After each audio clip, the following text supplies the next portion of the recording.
Welcome 2024 की quantum दुनिया में। आज हम ऐसे आइडियाज को पुनर्जीवित करने जा रहे हैं जो पूरे ब्रह्मांड पर अपना प्रभाव दिखाएगी और आने वाले समय में क्वांटम फील्ड के लिए एक बहुत बड़ा कदम हो सकता है। क्वांटम फील्ड में होने वाली नई रिसर्च दुनिया में बड़े बदलाव लेकर आएगी, दुनिया को नई तकनीकों से उन्नत बनाएगी। आर्टिफिशियल इंटेलिजेंस के बाद क्वांटम कंप्यूटिंग 2024 का सबसे बड़ा कदम होने वाला है। 2024 में होने वाली नई रिसर्च कौन कौन से बदलाव लेकर आने वाली हैं, तो चलिए शुरू करते हैं क्वांटम वर्ल्ड का एक नया एपिसोड।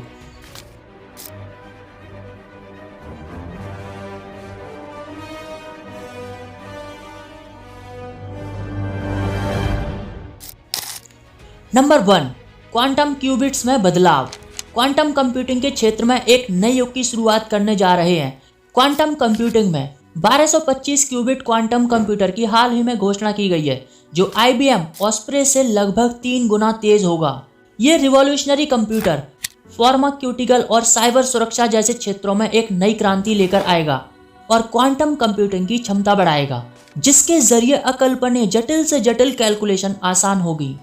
इसके लिए क्वांटम क्यूबिट्स में बड़ी मात्रा में बदलाव किए जा रहे हैं ताकि कैलकुलेशन में होने वाली त्रुटियों की कोई गुंजाइश ही न हो। इसके लिए वैज्ञानिक रुबिडियम पर आधारित क्वांटम क्यूबिट्स चिप्स का यूज कर रहे हैं और क्वांटम कंप्यूटर को बाहरी हस्तक्षेप से बचाने के लिए उसको ठंडा रखने की जरूरत है ताकि सिस्टम में आने वाली त्रुटियों को ठीक किया जा सके। क्योंकि क्वांटम कंप्यूटर में यूज होने वाली क्वांटम क्यूबिट्स बहुत ही संवेदनशील होते हैं। ये गर्मी, इलेक्ट्रोमैग्नेटिक फील्ड और वायु के कणों से टकराकर क्यूबिट्स अपने क्वांटम गुणों को खो सकते हैं। ये प्रक्रिया क्वांटम डिकोहेरेंस कहलाती है, जो सिस्टम को क्रैश कर देती है। इनसे बचने के लिए कंप्यूटरों में सुधार लाने की आवश्यकता है। Number 2, noisy intermediate scale quantum reservoir computing NISQRC के विकास के साथ क्वांटम कंप्यूटिंग में रियल टाइम में प्रोग्रेस हासिल की। नए एल्गोरिदम मशीनों में लगातार बहने वाली डाटा धाराएं एक बड़ी प्रॉब्लम्स काबू कर पाने में सक्षम है, जिसने वास्तविक दुनिया में डायनामिक परिदृश्यों को गतिशीलता दी। IBM और रीथियोन के वैज्ञानिकों की टीम ने NISQRC द्वारा क्वांटम डेटा को क्वांटम हार्डवेयर की अंतर्निहित सीमाओं में निहित किया, क्योंकि क्वांटम मेमोरी बहुत ही नाजुक होती है, जिसमें मशीनों के लिए अस्थायी डेटा को प्रभावी ढंग से लंबे समय तक रख पाना बहुत ही मुश्किल होता है। NISQRC ने सिस्टम के भीतर एक स्थायी मेमोरी बनाने के लिए क्वांटम इंफॉर्मेटिव यूनिट के जरिए क्यूबिट से इंफॉर्मेशन लीक की, जो डेटा को स्ट्रीम पैटर्न पर समझने में हेल्प करता है। भले ही इसमें बिट्स गायब हों, लेकिन ये कंप्यूटर स्ट्रीमिंग डेटा के साथ संघर्ष करते हैं और उनका अर्थ निकालने के लिए विशेष तकनीक का यूज करते हैं। भले ही आज ये तकनीक नई है, लेकिन भविष्य की एक झलक दिखाती है। क्वांटम कंप्यूटिंग की क्षमता और वास्तविक समय में डेटा को प्रोसेसिंग करने के लिए ऐसे व्यवहारिक अनुप्रयोग एक महत्वपूर्ण कदम है। NISQRC प्रणाली अभी बहुत दूर है, जिसमें कम्युनिकेशन के लिए उन्नत सिग्नल प्रोसेसिंग, रियल टाइम में फाइनेंशियल एनालिसिस और अधिक जटिल कार्यों को होस्ट करना अभी बहुत बड़ी चुनौती है। इसकी सफलता रियल टाइम में क्वांटम कंप्यूटिंग के विकास के लिए एक महत्वपूर्ण मील का पत्थर साबित होगा। नंबर 3, हिब्रू यूनिवर्सिटी जेरूसलम में अप्लाइड फिजिक्स और इलेक्ट्रिक इंजीनियर के स्पिनट्रॉनिक्स लैब के प्रोफेसर अमीर कैपुआ ने लाइट मैग्नेटिक इंटरेक्शन के क्षेत्र में एक महत्वपूर्ण सफलता हासिल की, जिसमें एक ऑप्टिकल लेजर बीम ठोस पदार्थों में मैग्नेटिक स्टेट को कंट्रोल करता है। ये सफलता लाइट और मैग्नेटिक मटेरियल के बीच एक रिलेशन क्रिएट करती है। ये light control, light speed memory technology, magnetoresistive random access memory MRAM और ऑप्टिकल सेंसर्स के डेवलपमेंट में इनोवेट करता है। यह खोज प्रकाश चुंबकत्व की गतिशीलता पर हमारी समझ में एक बड़ी छलांग है। ये क्वांटम टेक्नोलॉजी के क्षेत्र में उनके सिद्धांतों को समझने में मदद करेगी। हम उन सिद्धांतों का उपयोग करके क्वांटम क्यूबिट्स और क्वांटम ऑप्टिकल के भीतर स्पिनट्रॉनिक्स और मैग्नेटिक कम्युनिकेशन को स्टेबलाइज करते हैं। इसमें विशेष रूप से नैनो मैग्नेट का यूज करके डेटा रिकॉर्डिंग के क्षेत्र में अल्ट्रा फास्ट और एनर्जेटिक एफिशिएंट ऑप्टिकली कंट्रोल कर सकते हैं। MRAM विभिन्न क्षेत्रों में इंफॉर्मेशन स्टोरेज और प्रोसेसिंग में हेल्प करेगी।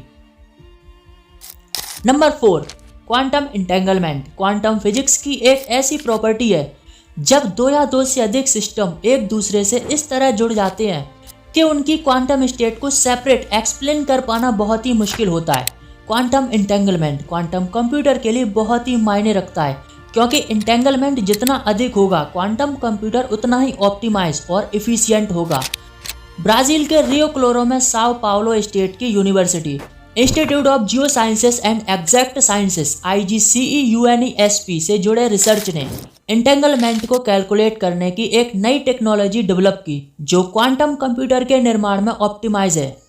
स्टडी से पता चला कि हेल्मन-फेनमैन थ्योरम एक स्पेसिफिक कंडीशन में कैसे टूट जाती है। ये थ्योरम एक कंट्रोल पैरामीटर पर सिस्टम को उसकी एनर्जी को एक्सप्लेन करता है और क्वांटम केमिकल साइंस से पार्टिकल फिजिक्स तक किए जाने वाले क्वांटम मैकेनिज्म के बारे में जानकारी देता है। सीधे शब्दों में कहें तो थ्योरम हमें फाइनाइट टेम्परेचर और क्वांटम क्रिटिकल पॉइंट का पता लगाने के लिए थर्मोडायनामिक्स में यूज होने वाले ग्रेन-सेन पैरामीटर का एक क्वांटम एनालॉग का प्रस्ताव है। ये प्रस्ताव क्वांटम ग्रेन-सेन पैरामीटर एक कंट्रोल पैरामीटर इंटेंगलमेंट है या वॉन न्यूमैन एंट्रोपी की मात्रा निर्धारित करता है। फॉर एग्जाम्पल एक मैग्नेटिक फील्ड या एक प्रेशर जो निश्चित लेवल पर हो सकता है। ये quantum grain-man parameter entanglement control करते हैं और क्वांटम कंप्यूटर पर सीधा प्रभाव डालते हैं। क्वांटम मैकेनिज्म क्वांटम स्टेट में सुपर इम्पोज करती है जो प्रोसेसिंग कैपेसिटी को कई गुना तक बढ़ा देती है। इसीलिए क्वांटम इंटेंगलमेंट बहुत ज़रूरी है। नंबर 5, टेक्नोलॉजी के क्षेत्र में एक नई रिसर्च। पहला ग्राफीन सेमीकंडक्टर जो बढ़ाएगा कंप्यूटरों की क्षमता को 1000 गुना तक। अटलांटा में जॉर्जिया टेक में वॉल्टर दी हीर और उनके सहयोगियों ने साथ मिलकर ग्राफीन सेमीकंडक्टर पर काम किया। ग्राफीन बेस्ड पहला सेमीकंडक्टर जो सिलिकॉन चिप की जगह यूज किया जाएगा, जिसके जरिए कंप्यूटर की प्रोसेसिंग क्षमता को 1000 गुना तक बढ़ाया जा सकता है। एक नई जनरेशन के कंप्यूटर जो टेक्नोलॉजी की प्रोसेसिंग पावर को एक नए स्तर पर ले जाएंगे। ग्राफीन कार्बन परमाणु की लेयर से बना हुआ एक पदार्थ है जो कंपैरिजन मोटाई में स्टील से कई गुना मजबूत होता है और एक्सट्रीम इलेक्ट्रिक कंडक्टर है और हीट और एसिड के प्रति हाईली रेजिस्टेंस है। ग्राफीन सेमीकंडक्टर के जरिए इलेक्ट्रिक इंसुलेशन को कंट्रोल किया जा सकता है। सेमीकंडक्टर्स में हाई और लोअर एनर्जी के गैप को बैंड गैप कहते हैं, जिस पर इलेक्ट्रॉन्स चार्ज होकर मूवमेंट करने लगते हैं और सर्किट में करंट फ्लो होने लगता है। इलेक्ट्रॉन्स के मूवमेंट के लिए ग्राफीन कंडक्टर एक आइडियल कंडक्टर के रूप में काम करेगा। ग्राफीन पहले छोटे पैमाने पर सेमीकंडक्टर की तरह काम करने के लिए बनाया गया था, लेकिन अब इसका बड़ा आकार कंप्यूटर चिप्स के रूप में यूज करके कंप्यूटर की प्रोसेसिंग पावर बढ़ाई जा सकती है, क्योंकि सिलिकॉन बेस्ड चिप और ग्राफीन बेस्ड चिप में बजरी पर कार चलने और हाईवे पर सुपर कार चलने जितना फर्क है और साथ ही सिलिकॉन चिप को बनाना बहुत ही आसान है। इसका उपयोग ग्लोबल स्तर पर बहुत तेजी से हो रहा है और अब तक हम सिलिकॉन की लास्ट कैपेसिटी तक यूज कर चुके हैं, उसकी अंतिम प्रोसेसिंग क्षमता को पार कर चुके हैं, लेकिन अब इस प्रोसेसिंग क्षमता को तोड़ने का समय आ गया है। एक ऐसा सेमीकंडक्टर जो पुराने कंप्यूटर्स में यूज होने वाले सिलिकॉन बेस्ड सेमीकंडक्टर से 1000 गुना तेज पावरफुल होगा। ग्राफीन सेमीकंडक्टर जो इलेक्ट्रिक प्रॉपर्टी में सिलिकॉन से कहीं ज्यादा बेहतर होगा। वीडियो को लाइक शेयर एंड चैनल को सब्सक्राइब जरूर करें। तो मिलते हैं नेक्स्ट एपिसोड में, तब तक के लिए बाय।